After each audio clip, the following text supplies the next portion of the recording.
Hopefully this is now in landscape mode. Try to flip this camera around.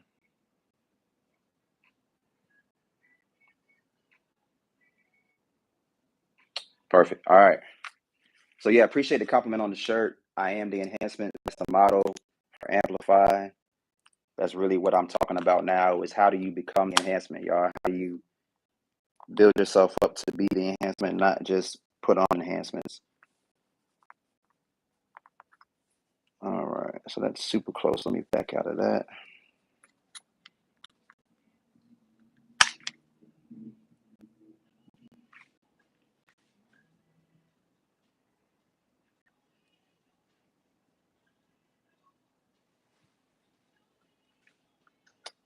Yeah, I wonder why it punched in so close. All right, there we go. All right, we're going to do it this way, 'cause that's the way it wants me to do it. All right, y'all. A little technical difficulties, but we're going to make it work.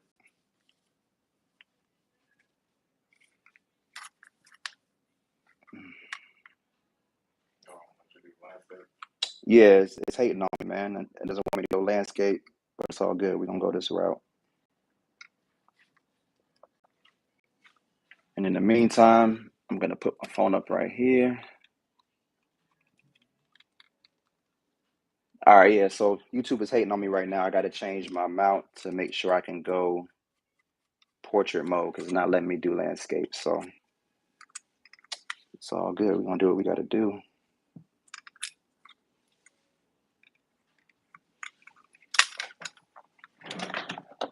So yeah, this beard sculpting service, first step is to identify the problem. So that's what I did first, y'all, is I'm going to be picking, that's what I'm going to be doing first. I'm going to be picking through his beard, trying to figure out where are the points where I need to be focusing on making sure it's balanced, focusing on picking it out and making sure the length is even all the way around. I think Brandon likes his beard to be not necessarily even all the way around, but have more of a fade look to it. So we're going to be shaping it on the sides. And then from there, yeah, man, just taking it up to another level. Man, why is IG hating? Man, IG, why is YouTube hating right now?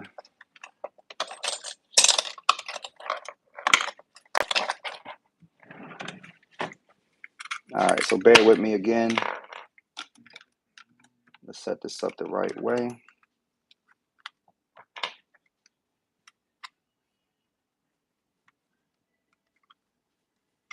Any more questions in the chat?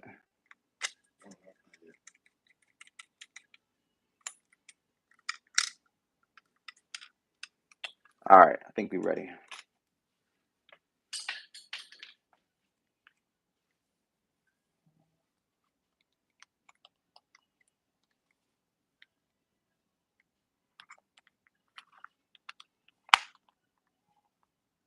Cool. All right, let's jump into it. All right, so step one is identifying the problem. So as I'm picking his beard out, I'm seeing that it's a little dry. I'm not talking about you. I'm just going to break down how I do this. All right, cool.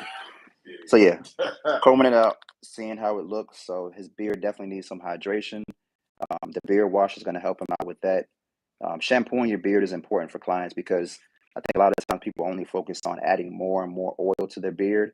And actually, that's doing the opposite thing of what your beard needs. Like oil in itself blocks moisture.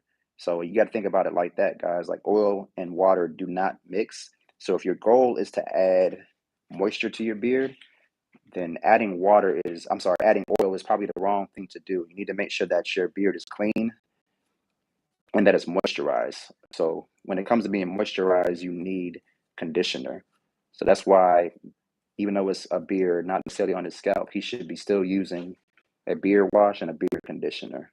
Conditioner is what can actually penetrate those hair follicles and keep his beard soft, not just feeling soft. When you use oils, that makes your beard feel soft, but it's not actually being used, absorbed by your hair. There's very few oils that can actually penetrate into the hair follicles. Avocado oil is one, jojoba oil is another. But before you get to that point where you're using oils, you can use a conditioner to make sure that your actual hair is moisturized. All right.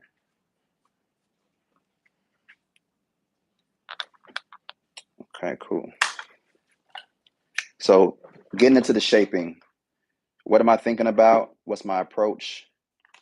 What are the steps that I like to take? For me, it's about symmetry. So the first thing I'm considering is how can I make his beard as symmetrical as possible? How can I make sure that even though his beard does not grow perfectly balanced on each side, how do I give that illusion, right? How do I give that perception that everything is perfectly balanced, everything is symmetrical, so that way, no matter what angle somebody's looking at him, his beard always looks like it's on point, all right? So as I comb through it, I see on this side his mustache is a little thinner than it is on this side, so that's something I need to identify and tackle. I'm gonna use my 1.5 guard to knock this down and make it all even. I'm noticing also that his beard line on this side is a little bit higher than it is on this side. So I'm going to do a couple different things. So number one is I'm going to trim this side down slightly to match it, to make sure it matches this side. This is the low side.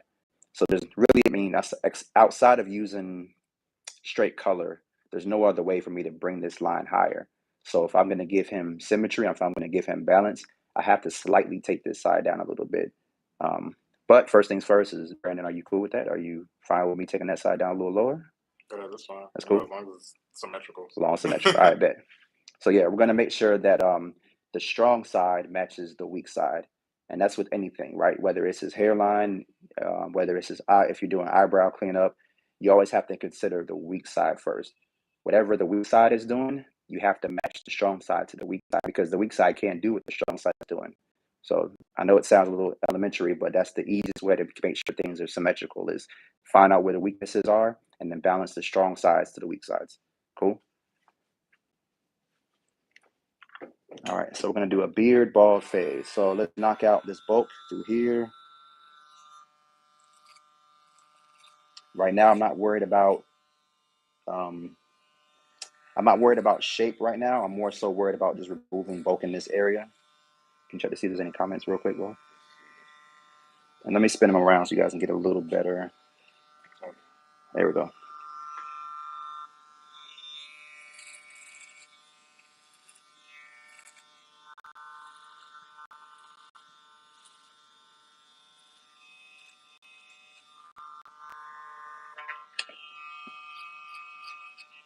So I'm going with the grain again just to remove bulk, and I'm aware of where I'm at. So my visual cues of making sure things are balanced is the earlobe itself, the jawline, figuring out where his jawline starts. So I can feel it. It's about right here. Another visual cue is the corner of his lip. These are all things that indicate to me that one side is balanced to the next. All right.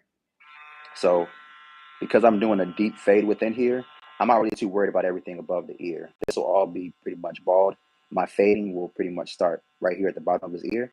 And I'm keeping this in mind because on the other side, this is where I have to make sure I start my blending too, is at the bottom of his ear. All right, so first let's move this bulk out the way.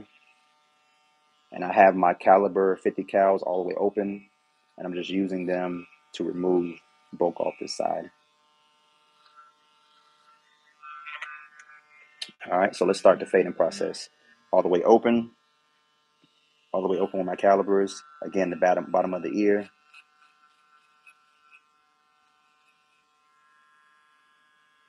And just removing bulk at this point. So all the way open, taking that out. And now I have my first guideline all the way open. Now I can already start to blend if I want to. Because I use this all the way open, because I use this blade, I can just start to chop at this first line that I created.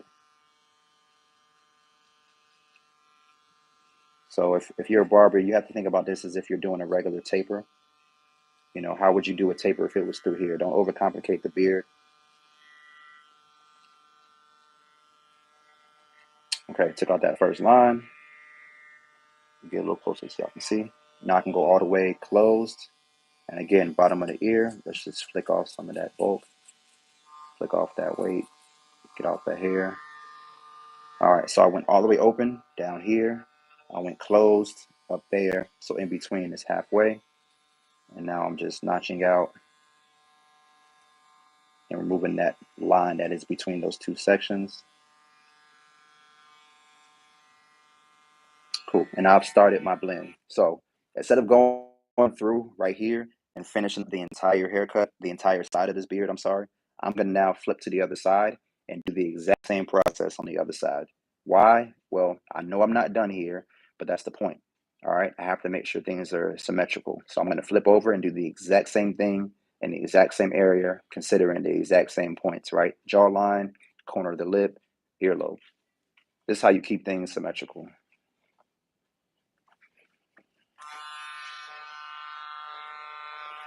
All right, so first things first, knock out all this hair that I don't need. And as I get closer to my fade section, I didn't mention this on the other side. What I'm actually doing is just bowing out a little bit. So I'm coming down and I'm swooping out. All right. That's a good way to start your fade without necessarily starting your fade, right? Like when it comes down to fading, it's all about transitions, and you can help the fade start the transition before you even get into the different steps. It's just by bowing your clippers out, bowing these blades out. All right, so there's my first area. I know I'm not going to use any of this hair, so I can go ahead and remove some of that right now. Bottom of the earlobe, let's go ahead and create that first line all the way open, knowing that none of this really matters, right? So I'm really just trying to create this line right here.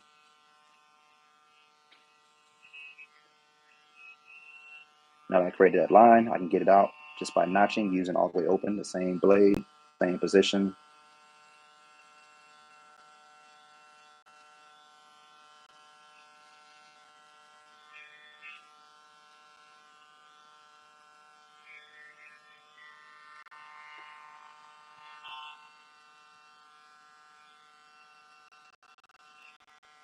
These dark spots right here. So I'm going in different circles. You know, sometimes all we do is just go up with our fade, but hair grows in different directions sometimes. So just to make sure I'm knocking out everything I can, I'll go in a circle sometimes and just hit that one section. Because sometimes the hair may be growing sideways, it may be growing diagonally down. So I have to attack it from all those different angles to make sure that it's taken down evenly. All right. So I still have a little bit of a line here. So let's go ahead and do some more line. Not pressing into it. I'm just using the corner just to cut out these little pieces. Let's go all the way closed, back to the top of the ear, or the top of the bottom of the ear, I'm sorry. Remembering that I'm not using any of this, so I don't have to be really precise. I'm just removing hair at that point. I'm going halfway. So typical fading techniques just to get this blend started.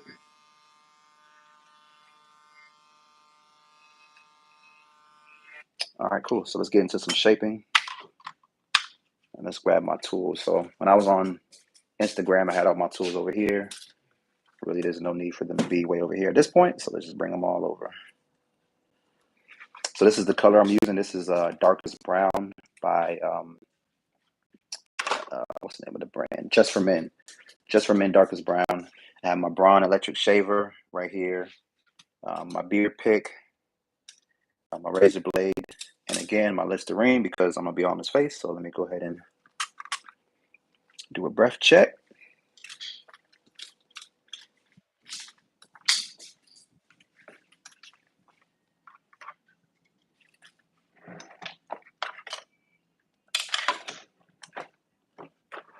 All right, so let's get these tools set up.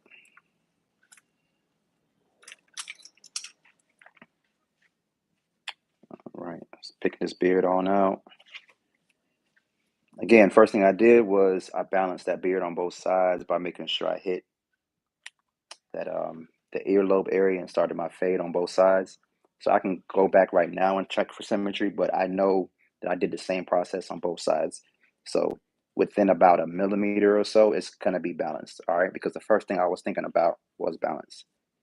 Don't wait until the end of your service to look for symmetry. It has to start in the beginning. That's how you save time. Want to keep most of the length? How much you want to take off? Take off a little bit. Just a little bit? Yeah. All right, cool. All right, so let's go over this sheet again. Beard sculpting tutorial. Problems. We mentioned symmetry. We mentioned moisture. So I need to make sure I add some moisture when I wash it. I'm going to add some conditioner. Solutions is that, right? Is the conditioner, leave-in conditioner I'm going to be using. Solution with symmetry was balancing out first. I already knocked out that first solution. We already talked about tools, and we're going through the steps right now. Now, it doesn't take all this. You don't necessarily have to write down all your steps when you're going through these type of processes. But if you're just now getting into it, if you're just now offering a service like this is how you should be thinking. Your mind shouldn't be randomly thinking about the game last night, or you should be, in my opinion, having a conversation with your client about something that has nothing to do with the service. If you're still trying to master doing precise work, doing work that's completely balanced, completely symmetrical, then your mindset should be focused 100% on your work, right? I mean, if you're going to a doctor and he's doing some type of outpatient service on you or surgery, you don't want him bringing up random stuff about the Bucks and Falcons game while he's supposed to be doing something on you that, number one, you're paying a premium price for, but number two, that he's supposed to be an expert on. Now, sometimes you can trust that maybe he's been doing it for so long he can just wing it, but most people feel comfortable when they know that you're focused. So let's be focused, y'all. Not in healthcare, not in healthcare, not in beard care, man. All right, so I'm going through now and shaping down. You check to see if there's any questions in the comment section. Nope. Okay.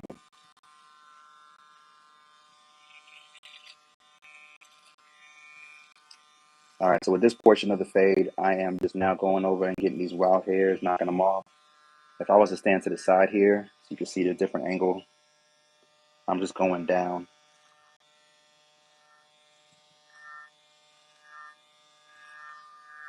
Okay.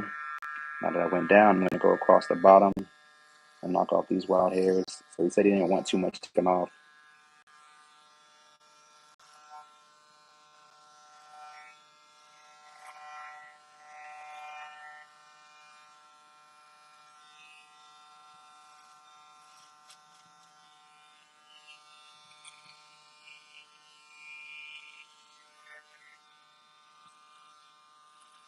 Again, I'm keeping in mind what the problem areas are. So for him, his beard is a little thin right there.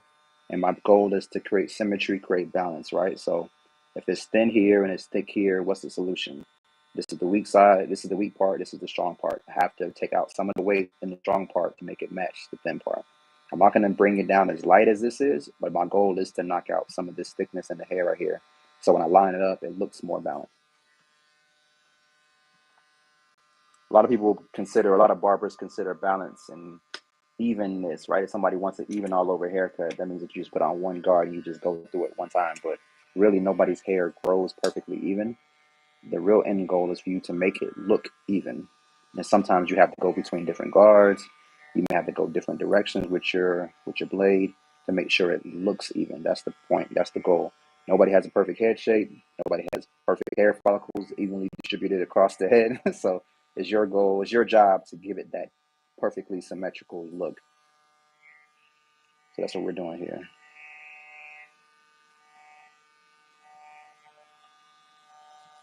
I have my zero guard on here. This is one of my favorite guards when it comes to fading. It gives you that nice shadow look. This is the Wall Premium Guard. And now I'm just fading to look. So I'm no longer really following the guidelines of a step-by-step process when it comes to this section. The reason being is um, the goal is, like I said, to make it look balanced. So in my mind, I'm looking at the area and making sure that it looks balanced, and I'm just attacking areas where it doesn't. Like right here, it's a little dark, so I can use my guard, come through and just lighten up that section some to make it look like the rest of that section.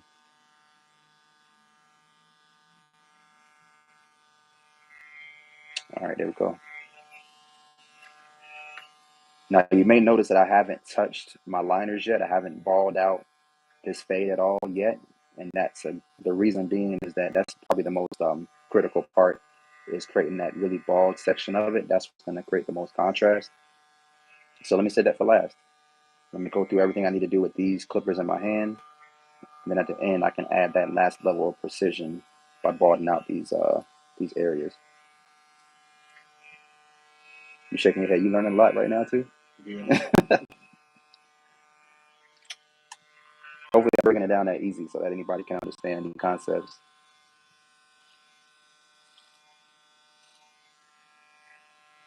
Man, that's pretty clear so far.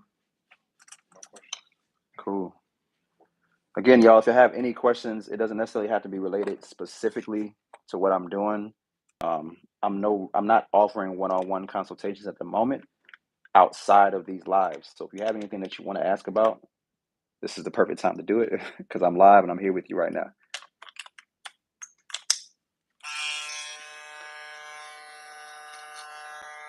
We could talk about pricing too. This service right here is a beard sculpting service. It's scheduled for 30 minutes on my schedule, and I charge $60 for this service.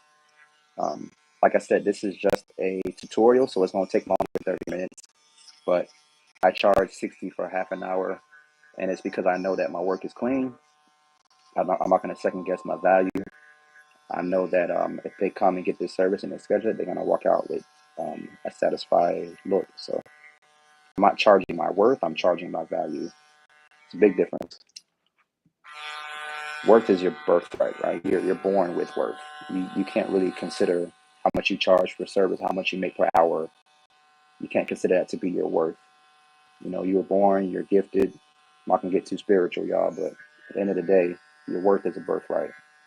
Now your value, that's what you can improve on.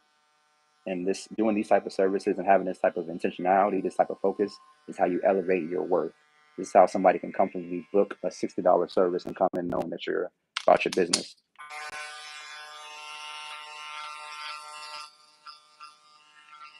Drop an amen in the comments, y'all, if y'all feel that one, man. I felt like I was a little preachy, but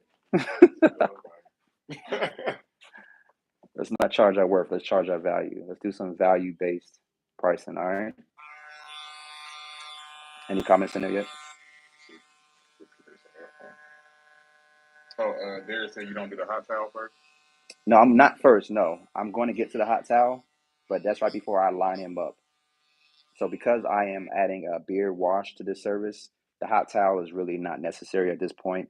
Um, I'm going to get through the symmetry, the fading portion first. And after I do that, I'm going to go to give him a full beard wash service.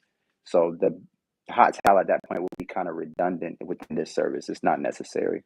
Um, Now, if I wasn't shampooing his beard, if I was just fading it and then going straight to lining him up, yes, in between those two processes, I would add on the hot towel to remove some of this the dryness off his scalp. But the beard wash is going to take care of that for me. That's why I have a difference between a beard wash and just a regular beard trim. I'm sorry, a beard sculpting service and a regular beard trim. Brandon has booked that before too. Like say he's in a rush and he doesn't have time for the full service, or he's just in between full services, right? Say last time I did it was just last week, and this week he just wants it cleaned up. He doesn't need necessarily to schedule that full beard sculpting service. He can just book a squeeze in, and in 15 minutes I can clean up the fade. I can add the hot towel, add some light enhancements, and send him on his way. So I hope that answers your question, bro. Yeah, it's a mine too.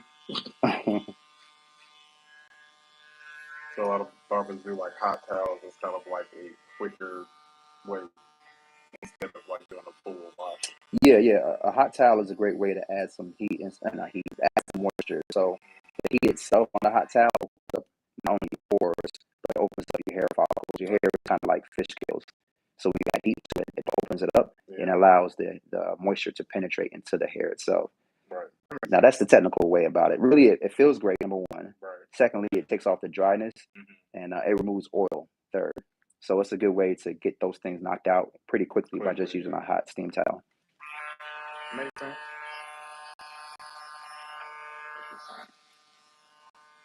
Got a couple of amens. Hey, let's get it. Appreciate y'all. That's I got to figure out what scripture that's in, y'all. But it's Saturday morning. It's the Sabbath, right? You know, we usually focus on worshiping on Sunday, but Saturday is supposed to be the end of the week or the Sabbath day. All right, good. Let me get back to preaching my haircut. I'm preaching on spirituality, y'all. But on that same tip, man, when y'all get up and get ready to go to the shop, make sure you take some time to work on yourself, man. I'm not going to get spiritual, but I am going to talk about what it takes to prepare yourself mentally and spiritually to get ready for your day. I think a lot of times we just hop out of bed, maybe eat something real quick, drink some coffee, and get straight to it. But I wake up early because I need that time for myself to get myself ready for my day. I need to focus on me first so I can deliver and be the best version of myself for him, because I'm charging a $60 damn dollar fee for this process, right? For this service. I can't show up half-assed. I can't go to the club till 3 a.m. and then show up here at 7 and only be about 45% of my full self, right? I got to wake up early, take care of my body, spend some time praying, meditating, right? Do that stuff first. This isn't about preaching. This is about making sure that you take care of your engine, y'all. Like, you can't put raggedy gasoline in a Ferrari and expect it to run amazing at high octane levels, right? No, take care of yourself. Drop another amen in the comment section real quick, man. That was another good one, y'all. But yeah, that took me some time to understand. And really, for me, it wasn't until I started having kids, until I started realizing the value of taking care of myself. It's not selfish. It's really about, how can I be the best dad if I'm not taking care of myself first? How can I show up for my clients if I'm not showing up for me first? So it's actually one of the most unselfish things you can do, is to wake up being really intentional about how you are preparing for your day. How are you preparing for the people that you serve, whether that's family or clients? Take the sacrifice, wake up early enough. Don't get right into your phone when you wake up, right? Get into your goal sheet, get into your plans for the year. Remind yourself of why you're waking up in the first place, and be grateful.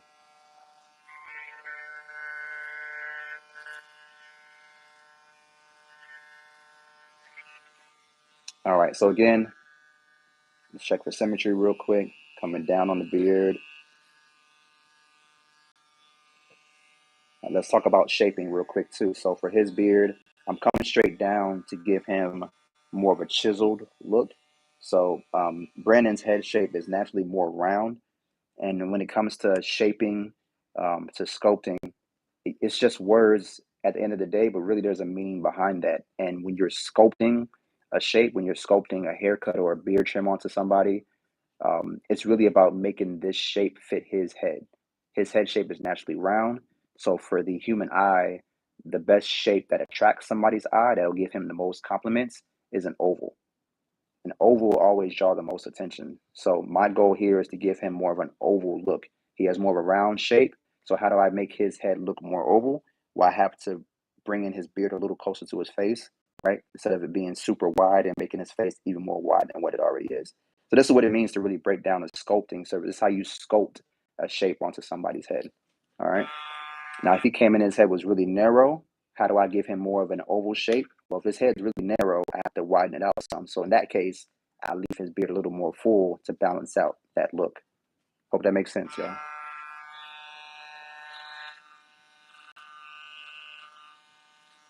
You know, there's so much science behind this thing, did you? Right. There's a method to the madness, brother.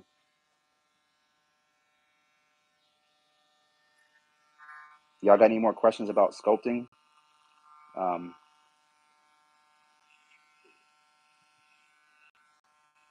Oh, listen, man, I get up, I pray, and try to eat a decent breakfast. I'm yes, still sir. building, so you know that Yes, grind. sir. Man, I'm still building too, and that's where it starts, bro. You gotta take care of that body, man. That's simple. Eric said this is still the zero guard. No, currently I don't have any guard on there, so I'm shaping at this point. I'm making sure that his beard sculpting service is matching his head shape. So I took off the guard so I can cut through that hair as efficiently as possible. I will put on the zero guard actually to balance out. So I see that this side is a little bit lighter now. When I first started this service, I knew that this was his light side. So I knew I had to focus on taking down the strong side to match the light side.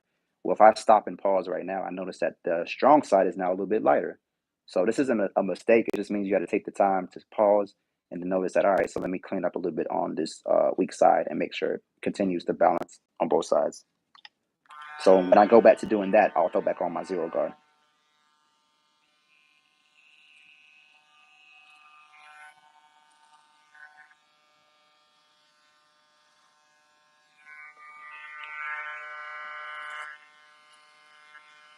And let me know where y'all at in y'all journey, man. This is that was Derek to ask that question.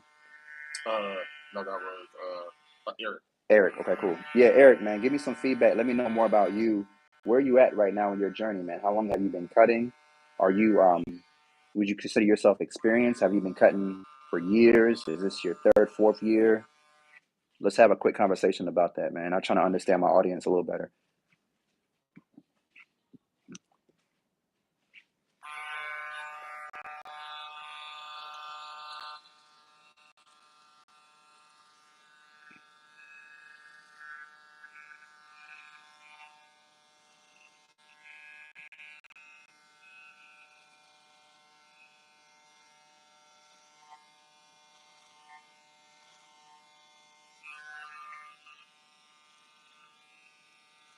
And if y'all are enjoying this tutorial, man, this is just a taste. This is a small piece of what Amplify is going to be about. You may have heard me mention it before, but I've been working over the last about year and a half on putting together something that can really benefit barbers outside of just a regular course. Don't get me wrong, courses are cool and courses have their place. But for me, I wanted to do something that can really change somebody's career. And a one time course wouldn't do that, if I'm honest with you, because a one time course is static, right? It's really based on that moment in time. I wanted to put together a community where you can come in, you can ask questions, we can compare notes, we can share the best practices, and really build kind of like the top gun of barbers, right? Like bring some of the best barbers together in a community where we can share ideas, where we can be vulnerable. And yeah, I'm going to teach you what I've done over the years to become a part-time six-figure barber, but that's just the basics, right? Like that's the kind of level that we're coaching off of, that I'm teaching off of. I'm going to teach you the basics of how to become six figures, and then from there we're going to build on that and help you to create a great lifestyle for yourself. So if you haven't already, head over to amplify.idealbarbers.com and sign up for the waiting list. I'm only going to be taking a handful of barbers to start, but I think it's a great opportunity, man. You think about the barbering industry, there's really no secondary education out there for us. You go and get your license, and at that point, you're supposed to be a master barber, but you don't really have a MBA program for barbers. There's no master's program for barbers. There's no, secondary MBA program for barbers. So that's what I'm looking to build here is a community where we can help uplift each other.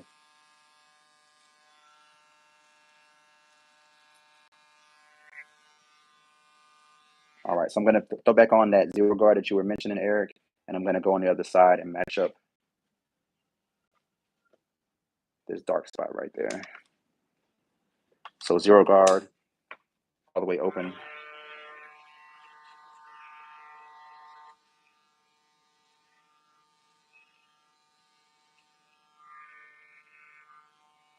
And again, this part of the service, y'all, this part of your career, cutting hair, is only a third, really, of what it takes to dominate in your local area. You have to be focused on the consultation. You have to be focused on the business structure, your operations. Those things can start to run in the background once you have a good understanding of what it takes to attract the right type of client.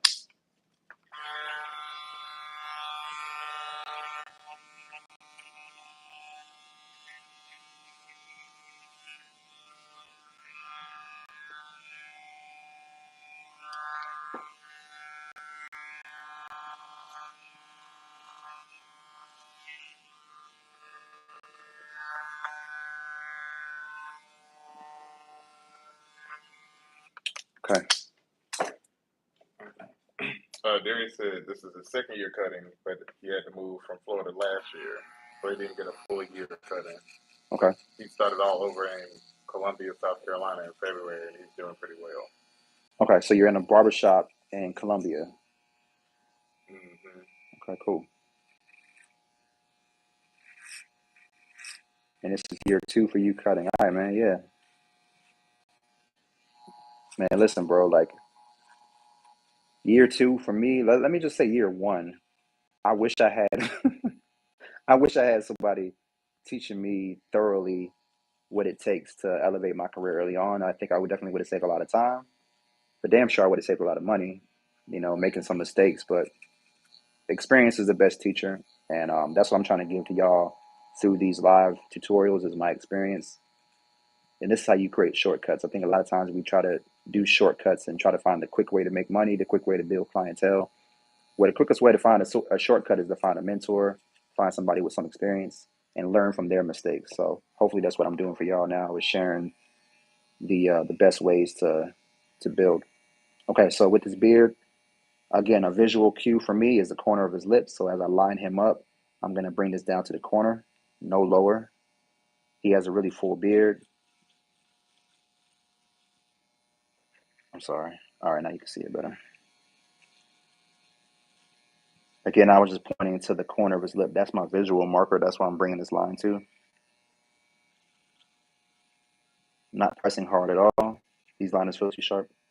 Mm, No. Can you feel them at all? barely. Okay, cool. I'm not interested right now in giving him a really, really sharp final line. That's a waste of time. I'm still gonna shampoo his beard out. So for now, I'm just putting in guidelines. Eric said he's a novice without schooling. He says, I've been a business professional that works in management for the last 25 years. This is something I would like to do as a retirement plan. I love cutting myself mainly. Dope, And he's in Akron, Ohio. dope. Okay, cool. Yeah, man, definitely go get your license, man. Go get those L's. And yeah, barbering is a great retirement. Well, it's a great plan to start the journey of retirement. And if you're switching careers and you don't need necessarily the long term retirement goal of barbering, which would be, I guess, getting into the place where you're owning a shop or having a product line. It's just a great, fun, passionate industry to be in, man. You can probably tell by the way I'm talking about it. Like some people may see this as just doing a simple ass beard trim, but I love this. Right. I was gonna ask, so barbers, do they do like apprenticeships or like, kind of like help, I guess, individually guide people, I guess? Yeah, yeah.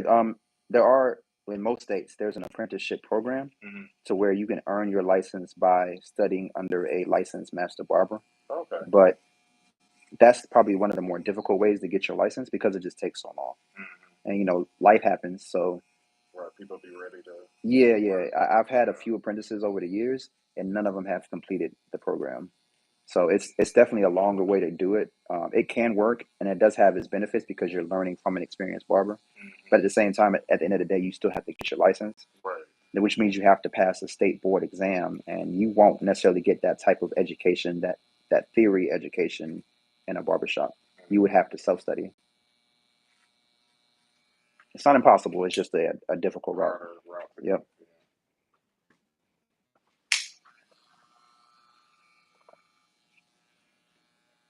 All right. So now I'm just tapping the bottom of his mustache line, and again, y'all, I'm not focused on giving him a perfectly sharp line at this point. I'm kind of just clearing out sections, adding a guideline, if you will, right? Like a stencil of where I know I want to have his finished line to be.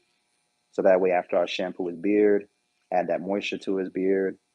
When I have the color ready, when I'm ready to use the razor, I'm not guessing at that point, right? I already have almost like what's the word for it, right? When you're not drawing, but you're following along on already pre-made drawing. What is that called? Oh, well, I guess it'd be considered, well, not tracing. I Yeah, guess, tracing. oh, yeah. Yeah, I yeah. was So like, that's I that's thought the there was that's the another word right name for there. it. Yeah. That's what I'm doing, y'all. I'm creating the guidelines for me to go back at the end and just trace. There's not so much work on the back end when in the beginning I'm going in now and I'm putting in where I know I want my lines, right? You can see right now I use the corner of the lip on both sides to add balance, so that's already good. His mustache, I know he wants to keep it wide, so I'm setting in my guidelines. So at the end of the day, at the end of the service, I mean, I can just follow along with these simple guidelines and now trace. So I'm just making the last few steps to get him out the door as easy and as simple as possible, so I can be efficient as possible. Now, again, I've already, what am I? I'm at 39 minutes within this service. If I wasn't coaching and talking y'all through what I'm doing, I'd be already done by now. But I just wanted to break down my thought process and how I see things. All right, keeping this line low down here, right? Which one? The Oh. bottom line. Hmm. Okay, cool. So standing in front of him, going to the Adam's apple.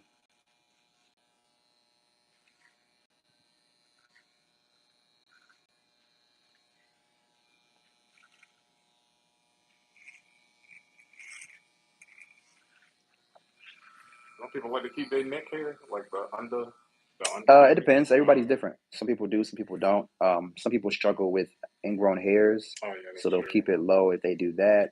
My Or they may grandma. not have a full, like you have a really full beard, so it just fits your head to have this line so low. Some folks like to have that chiseled on the jawline look, Oh, yeah, I guess so so. they'll bring it up for that purpose. But yeah, this it's case by case, man. Everybody's a little different.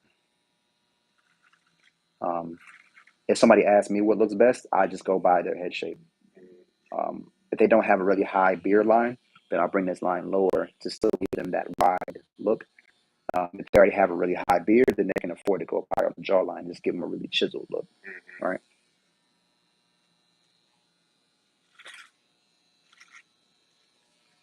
All right, so I don't know if y'all noticed that, but he swallowed while I was shaping up the bottom of his beard, so I went a little higher than what I would want to have done. It's not a big deal. No, it's cool. It's a good way for me to teach. It's not a big deal, right? Some people may panic. Oh, God, now I got to start back over. It's not that big of a deal. What I'll do is I'll just pick it out a little bit, make sure I didn't go too deep. Even if I did go deeper than what I wanted to, it's just a matter of just shaping again and bringing the rest of that hair to match that new section that is now my new guideline. So it's all good, man. It's all you can swallow now. You can breathe. How'd you head up? So again, just go through and pick it a little bit. And yeah, his beard is really dense down here, so it didn't make too much of a difference.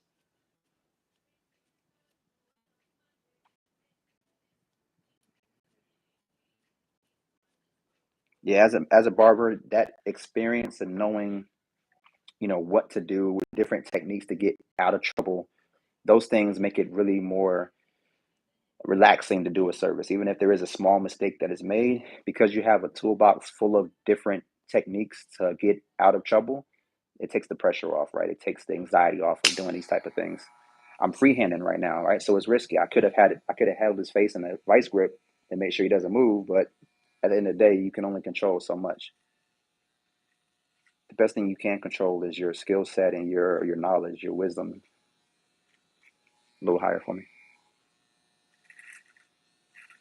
Any new questions?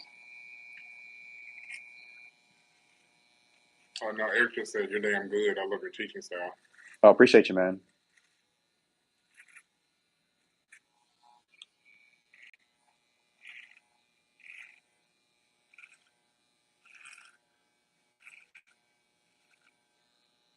Yeah, once you're in the industry, once you are licensed, at that point, it's no longer about passing a test, right? It's about breaking down, understanding why you're doing things. And when you really understand why certain techniques work, why you need to do certain techniques, why you need to avoid certain technique based on hair texture, hair density, then it makes the whole process a lot more fun, easier. And when the processes are more fun, more easier, you can be better at it, right? You can grow your skill set quickly, and then you can start to become a true master barber. You're no longer just guessing and trying to feel your way through a service. I know exactly what I'm doing. I know exactly how to get out of trouble. And even if I do make a mistake that I haven't experienced before, it's okay at the end of the day. His hair is going to grow back as long as you're just honest and truthful about the mistake that you made.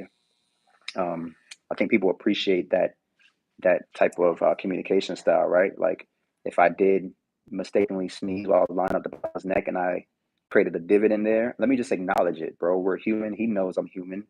When I try to hide it, though, like when you try to add enhancements, yeah. When you try to add enhancements to hide a mistake that you made, you're going down the wrong direction, man.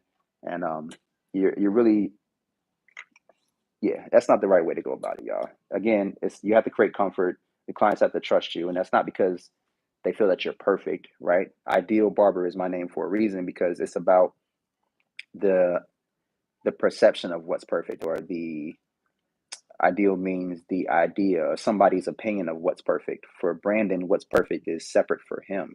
My job as his barber is to give him what he wants as perfect, right? It's not for me to be perfect, but for me to just listen enough to connect my skill set to what he desires. I'm preaching again, y'all. That was Psalms 87 and 10.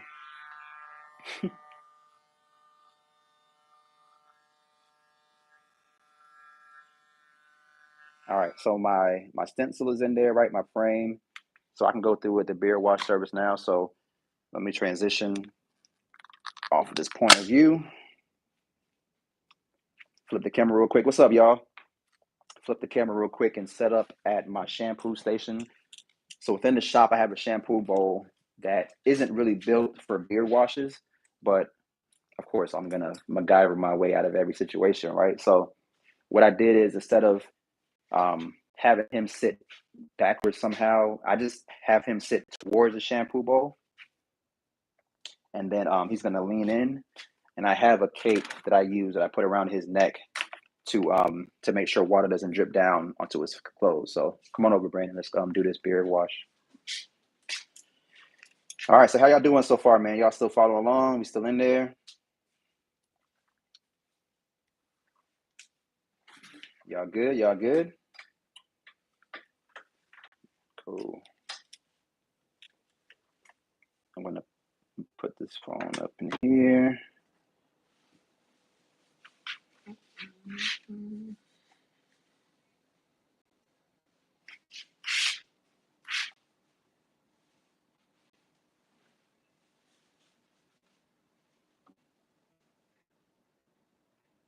All right, cool. We stable. Again, if my phone falls, y'all, I apologize, but just trying to give y'all the most angles possible. Brandon over there yawning. I'm drinking my coffee.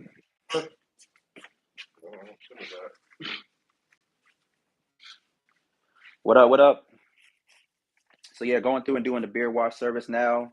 I believe it was it Eric that asked that question about why, or whoever it was. I'm gonna revisit that topic real quick. So there was no need for me to do a hot towel. You know, I have the hot towels in here ready to go. Darius, yeah. So for me, I'm not gonna do a hot towel if I'm gonna be doing a beard wash service. So it's redundant. It's a waste of time. When it comes to how I value myself as a barber, timing is just as important, if not more important, than the actual service itself. So there's no need for me to do extra stuff to make it feel more valuable. The value for me is in the punctuality and the time and getting through my processes quickly, and on time. So keep that in mind. That was a gem that is definitely going to be a part of the course, is the different pieces of the puzzle that make you more valuable. Punctuality is one of them things, all right? Efficiency is one of those things.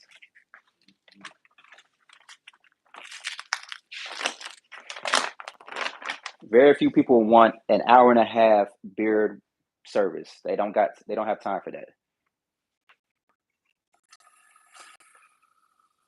I've experienced that before with no wash.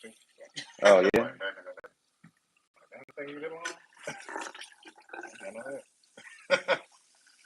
Yeah, just imagine, let's compare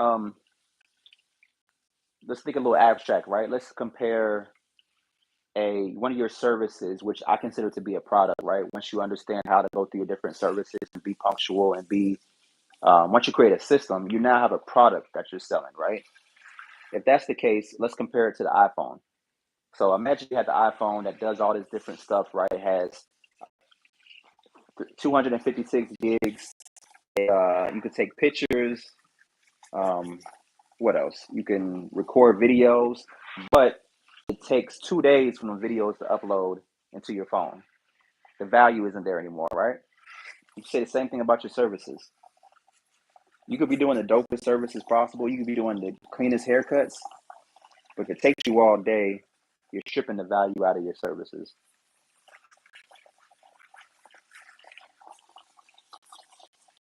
Now, on the other hand, on the other side of that, and if I'm talking to more novices, people who are just starting, don't rush. Don't rush. That speed, that efficiency comes with time. It comes with experience. It comes with wisdom. It doesn't hurt for you to time yourself so you're aware of how long you're taking. But the first step is to master doing a quality service. Once you have your quality down, then you can go ahead and work on your efficiency. So this is the my product line, Ideal Hair Care. This is some of our shampoo. It's a charcoal shampoo, so it's going to do a great job of removing some of the toxins off of his scalp.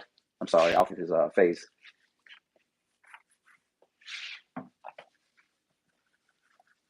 So a quick beard wash.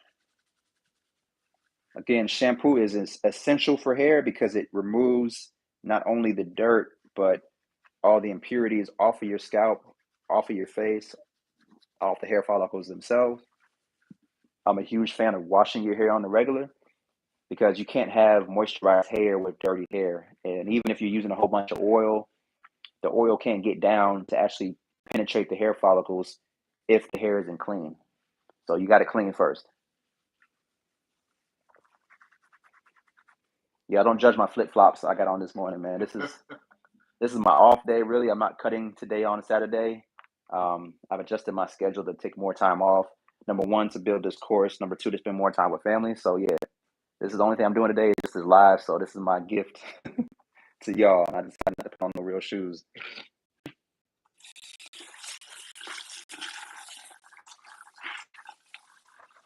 Can you check the chat? Is that on you?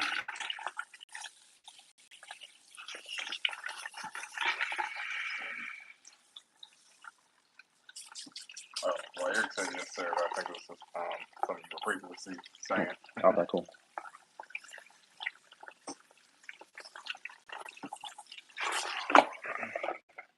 All right, so in this case, go ahead, bro. Yep. How often should people like shampoo their like hair or beard? Like every, I guess, how many times a week? I guess if you like actually like are active or like sweat, Cool. Sweat a lot or So I don't know if y'all heard, but Brandon was asking how often should somebody shampoo their hair? How often should they wash their beard? It's case by case. I think you should be aware enough and pay attention enough to your scalp and to your hair to try to figure that out for yourself. For me, I shampoo my hair 3 to 4 times a week at this point. My hair is pretty oily. It holds oil a lot. So I like to get that off and kind of start from scratch as frequently. So I like to get off the dirt, but also get off excessive sebum buildup. And I just use my leave-in conditioner on a daily basis. If you are dealing with dandruff, then you may need to look into talking to a dermatologist to figure out how often you should be shampooing it, because you may need a medicated shampoo. But make sure that it's actually dandruff. Sometimes we just have flakes, and we may be trying to self-diagnose ourselves into believing that we have dandruff, but it could be just the fact that you're just not getting down and scraping the dead skin, right? The dead skin off of your scalp, off of your face. So I think as a let's say as a base, somebody should probably be washing their hair 2 to 3 times a week. But don't wash unless you're going to condition. Conditioner is the other side of that sandwich, right? It's the peanut butter to the jelly. You have to use conditioner, or else you're going to be overly drying out your hair, drying out your scalp, and that can lead to itchy scalp, to more flakes if you're not using conditioner.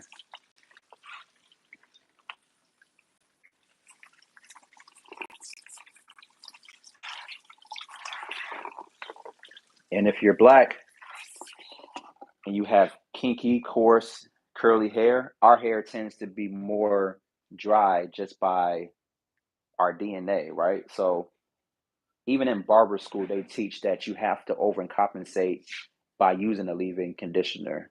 So at the very basic level, leave-in conditioner is something that you need to add to your regimen. If you don't have it right now, find you a good leave-in conditioner. Matter of fact, go to idealbarbers.com and just use the code good hair and then get a discount on our leave-in conditioner, because I built it for black people. I built it for hair care from a barber's perspective. So it's a really clean, it smells great, it's not overpowering, but you really need to add a leave-in conditioner to your regimen if you have curly hair. Promo code is good hair. I use that because I don't believe there's no such thing as good hair. Good hair really comes down to how well you treat your hair. If you're using leave-in conditioner, then you got good hair.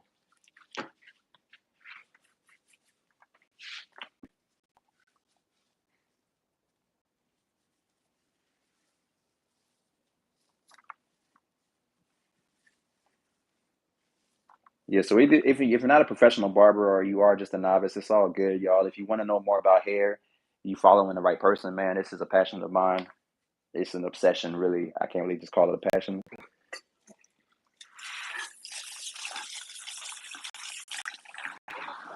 Yo, good morning. Just in for this one tutorial. What's up, bro?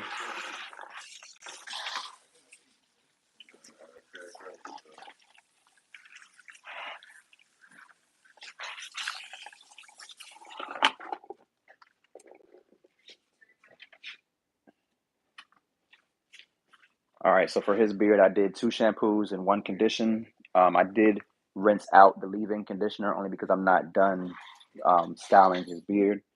I'll add a little bit more towards the end of the service. Leave-in conditioner can be used as a styling product, but it's not going to give you a lot of hold. But it will make sure that you have, the right moisture on your scalp, scalp and on your face.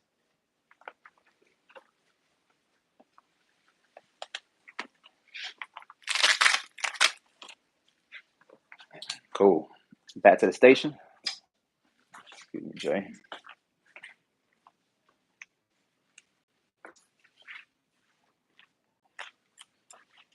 Hey, I can see the comments now.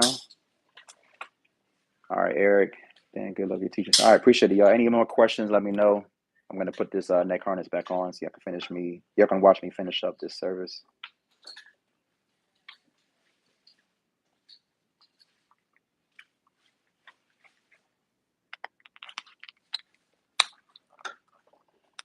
All right, so the fading part is done. The sculpting part is done. For now, we're going to add the color enhancements. I'm going to do a razor line and add some beard oil to his face.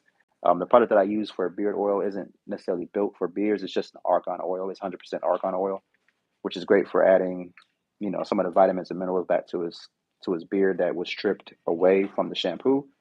But it gives a good luster, and it can actually penetrate his hair follicles. The argan oil is a thin enough oil that it can actually help moisturize his hairs. So that's the next few steps, y'all. Let me do another neck strip. And that's a good oil to use like by itself. Like they have like obviously beer oils that have like 20 different types of oils mixed in them. So. Yeah, for sure. I think like I said, I like to keep things really simple. Mm-hmm. So it's a good basic oil for sure. It can be used on your scalp, on your hands, on your beard, all that stuff.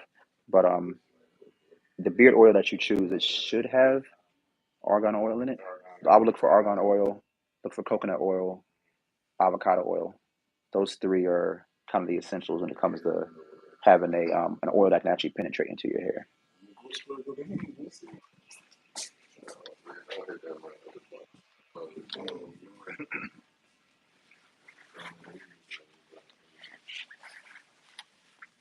And if you're just joining us, y'all, good morning to you. It's your boy, Mike, Ideal Barber, going through his beard sculpting service. Already sculpted the beard, picked it out, shaped it. I just washed it. And now I'm going to be going through and adding some enhancements. See if it's dry. Yeah, that's good enough. If you have any questions, throw them in the chat.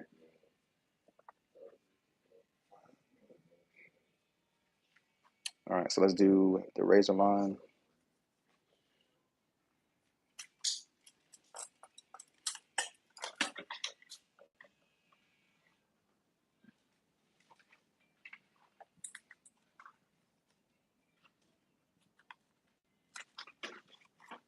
My bad, Jay. I'll be done in about 10 minutes, bro.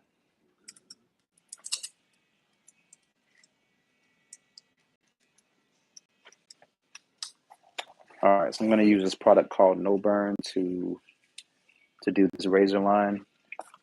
I don't like to use gels when I use my razor. To me, they're too thick. There's too much of a buildup. This product gives me a slick surface without the buildup that gel would give me. So I prefer to use No Burn on all my razor lines.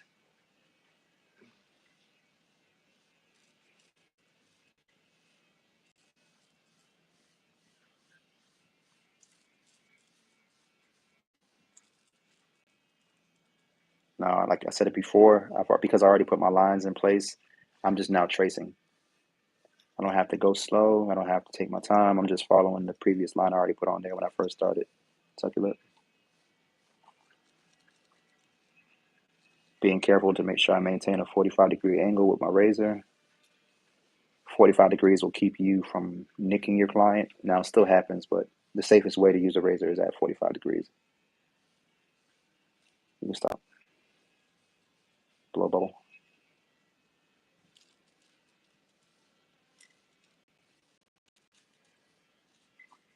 All right.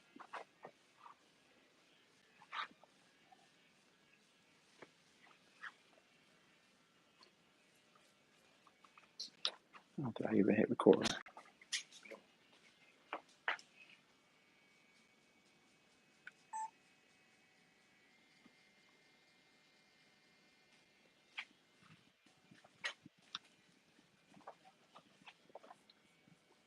So hopefully they can catch us the last 10 minutes.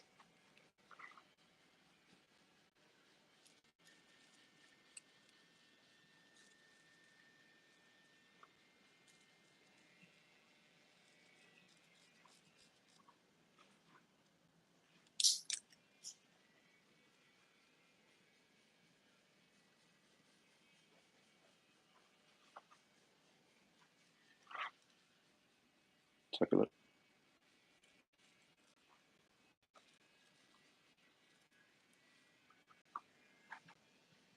Stop.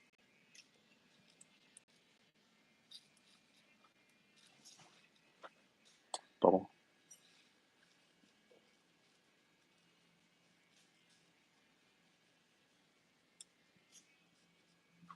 Okay. All right, so let's pick it out one more time, do some touch-up work before we add on the color. Again, the color should not be, in my opinion, it shouldn't create the blend. It should just enhance it, just make it pop. So how is that blade so exposed? Oh, Eric. So what I do is this is a regular razor blade holder by I think it's the Diane's razor blade holder. Um, I did a post on it on Instagram before. I'm gonna show you real quick. So typically they would tell you to put the blade and sit it all the way down inside the holder. This is the way that you're technically supposed to do it. So this is the way it's supposed to look. But what I do is I bow the blade in the middle so that that sits on the back side of the razor blade holder. And that's what has the blade sitting up higher. So I'll still sit it right there. Then I bow it a little bit and move it to the back in the middle. So I don't know if you saw what I just did there. See this middle piece? It's supposed to sit in the front, but I bowed it so it now sits on the back. So that's what has this razor blade sitting up high. The purpose for me is if I feel like it gives me more control. I can feel the razor actually cutting through the hairs. When it's sitting down deep in there like that, I don't feel like I have the same amount of control. A barber taught me that years ago.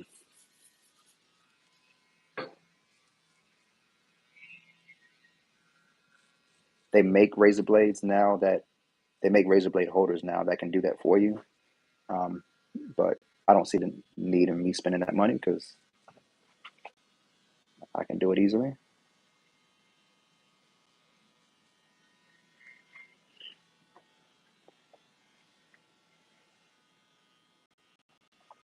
All right, so that's what I was supposed to be doing. Let me just go through and check for any flaws.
Second looking.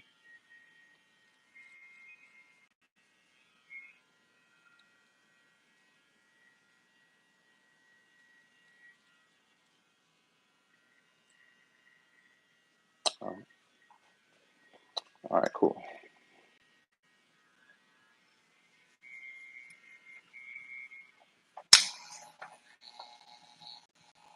Any more questions in the chat? Yeah, just said thank you for explaining the Oh, cool, cool. the rating. No problem, man.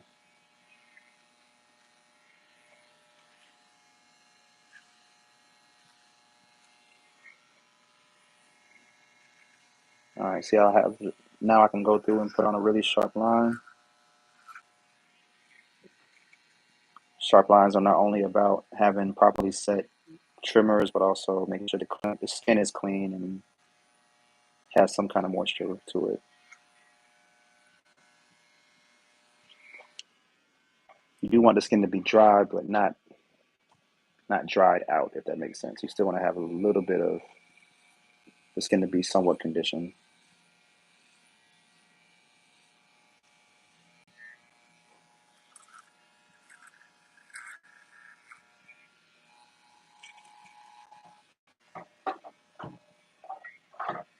A little higher.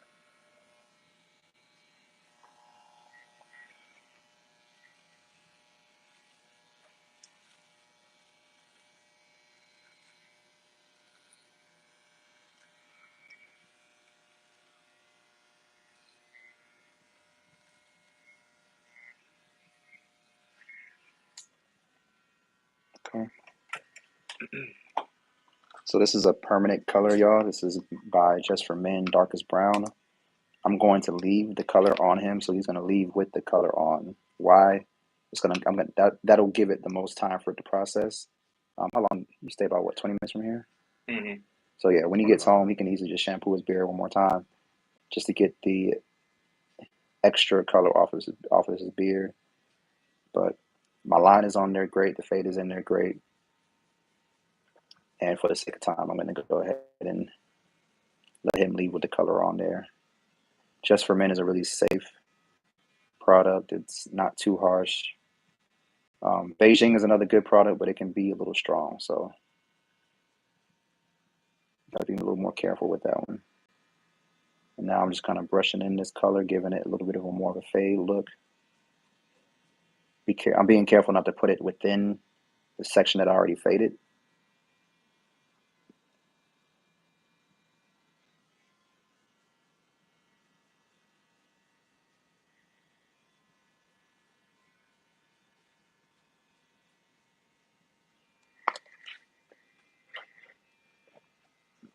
All right, let's brush it in.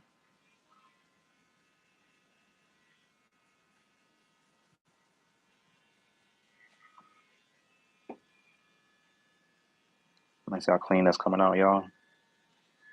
Clean, right?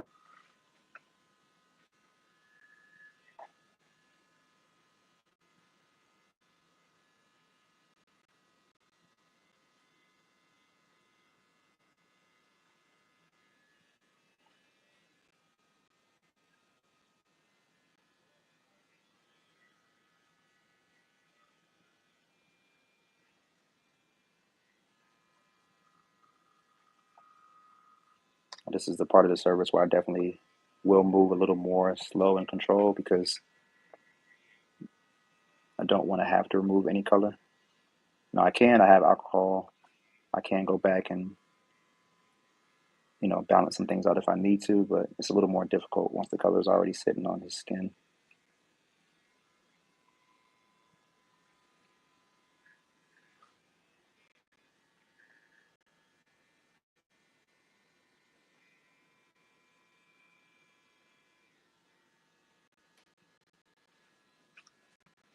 Any questions? All right. It said, do you wash the hair between cut and line up for this service? Do I wash the hair? Are you referring to me doing this beard service? Do I wash the hair between cut and this part? So let me answer it both ways then. If I'm doing a full haircut and I'm adding color, um, For me, it depends on what kind of service they book. So if they booked enough time for me to do a full shampoo under scalp, then I will. But it's not necessary to have to wash the hair before you add enhancements.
Okay, using this brush to smooth out the color that I added, and being careful not to go into the bald section of my blend, just adding color towards the bottom of my blend. When I say bottom, I'm thinking like where I started to use my one guard, where it's already dark.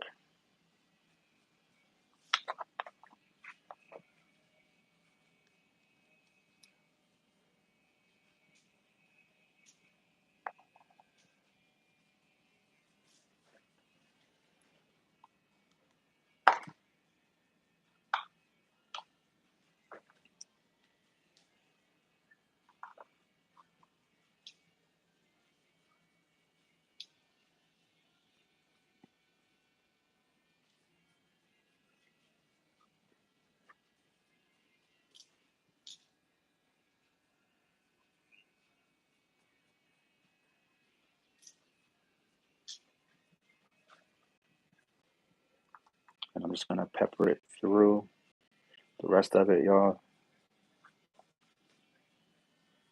So this is a beard sculpting service. Now, if you book just a beard coloring service, then most of this time would have been spent on the coloring part. But because this is just an enhancement and most of the time was spent on shaping, we're just gonna add it to his beard. His beard is already black, so I use the color primarily up top to fill in some of the light spots around the corner of his lip. It looks dark now, but like I said, as he go home, when he goes home and washes it all the way out, it'll blend back in with more of the natural color of his beard. So it'll be a really, really dark brown.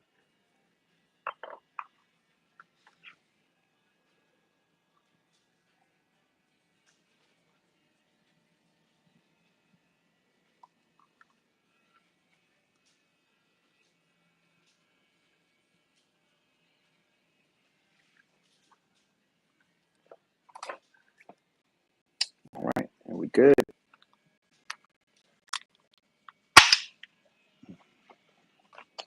So y'all have it. Full beard sculpting service.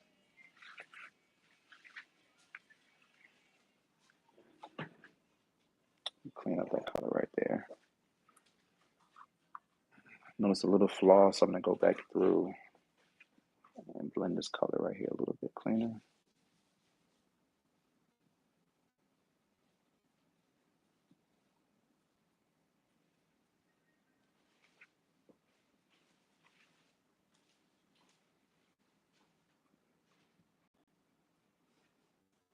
Oh, I guess just asking like, did you like the same way you kind of trimmed it and then washed and then came back and did the line? I guess he's saying for a haircut, just like the beard surface. Would I do that same thing? Mm-hmm. Uh, yeah, it depends on the type of service they book. So for me, I go based off of time frames. If they book the time frame to where I can do a full haircut, full color service, full shampoo, then I'll do all three. Um, but typically I don't. Typically I'll add the color. Well, let me break that down. Most of my clients come through with their hair already shampooed, so there's no need for me to go through and shampoo again. I'll use my I have like an air compressor and I blow the excessive hair off their scalp, and I'll add a hot towel, like I mentioned early on. The hot towel will help add some moisture back onto their scalp. But no, I won't do a shampoo on a regular basis. Like I said, most times people come in with the shampoo already, so then I can just spend that time doing a dope fade. All right. So again, y'all, thanks for checking us out. Thanks for sticking with me for this whole hour and 15 minutes. Brandon, appreciate you coming through, bro. Yes, sir. So he's gonna go home and wash out the rest of this color. This is just for men, so again, it's safe for him to go home with it. But given this extra time, it'll make sure this blend will be really clean, man. It's gonna be a good looking. Yeah, look at that blend. Sheesh, you're crazy. All right, y'all. Let's try to set this up for next week, same time, 7 a.m. I'm gonna see if I can bring in a Tim fade service for y'all. All right, so check back in. See y'all then. All right, peace.